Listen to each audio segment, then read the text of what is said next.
Hi, it's Grandpa from Grammy and Grandpa's Read, and today's book is One is a Feast for Mouse, a Thanksgiving Tale by Judy Cox and illustrated by Jeffrey Ebbeler. Ebbeler. It's a Holiday House of New York publication. So here we go. The house was quiet. Dad snoozed in his chair with his book. Mom dozed in front of the TV outside. The kids played football in the crisp yellow leaves. Cat curled up by the fire. He yawned and stretched his stripy tail. Then he closed his greeny eyes and went to sleep. Mouse scampered up the tablecloth. Thanksgiving leftovers were still on the table. So much to eat.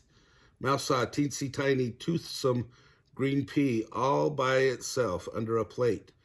Give thanks, he thought. One will be a feast for me. Mouse rolled the pea across the tablecloth to take it back to his hidey hole. But his eyes were bigger than his stomach. He saw 6 leftover cranberries glowing like rubies on a silver saucer. I'll just take one, he said to himself. One is a feast for me. He balanced one cranberry on the top of the pea and started once again across the table to his hidey hole. Just then, he saw 3 olives, black and shiny in a dish. I'll just take one, he thought. One is a feast for me. He put the olive on top of the cranberry, on top of the pea, and carried the tidbits across the table. Then he saw the carrot sticks, crunchy and munchy and orange. I'll just take one, he thought. One is a feast for me. He stuck one carrot stick into the hole in the olive, balanced both on top of the cranberry, on top of the pea, and started back to his hidey hole. Then he saw the mashed potatoes. Mouse potatoes. There was just 1 scoop left on the plate. I'll just take the plate, Mouse thought. What a feast I will have. He balanced the plate of potatoes on top of the carrot stick, in the hole of the olive, on top of the cranberry, on top of the pea. Mouse started off across the table. Then he saw the gravy, brown and luscious, in the silver gravy boat. Gravy for the mouse potatoes, he thought. I must have that for my feast. And he balanced the gravy boat on top of the mashed potatoes, on top of the carrot stick, stuck in the olive, on top of the cranberry, on top of the pea, and he started off. But then he spotted the pumpkin pie. 1 slice of pie, brown and dimpled, with a collar of fluffy cream. So he balanced the pie on top of the gravy boat, on top of the mashed potatoes, on top of the carrot stick, stuck in the hole in the olive, on top of the cranberry, on top of the pea, and he started off across the table. The pie slid, but Mouse caught it just in time. Mouse bobbed and bobbled across the tablecloth on the way to his hidey hole for his Thanksgiving feast. He didn't see Cat creeping closer and closer. But Mouse saw the turkey.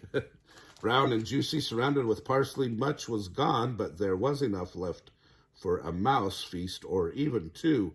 I'll just add that, thought Mouse, and he carefully placed the turkey platter on the very top of his pile, on top of the pie, on top of the gravy, on top of the mashed potatoes, on top of the carrot stick stuck in the hole in the olive, on top of the cranberry, on top of the pea.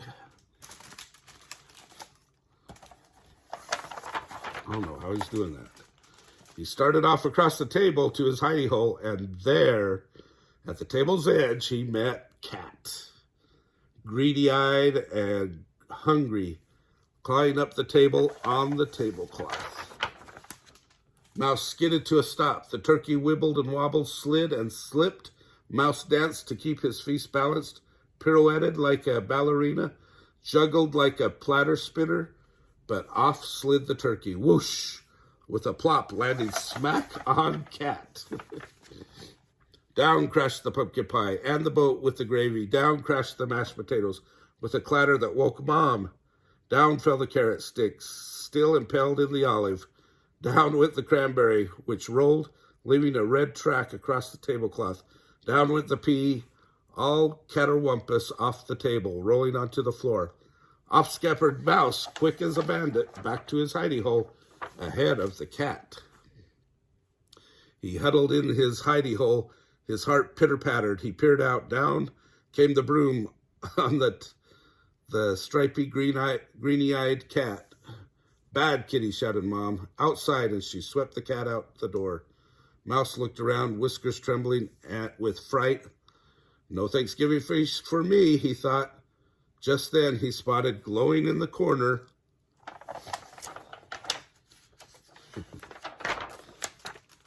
one teensy tiny round and toothsome green and luscious pea. Give thanks, one is a feast for me.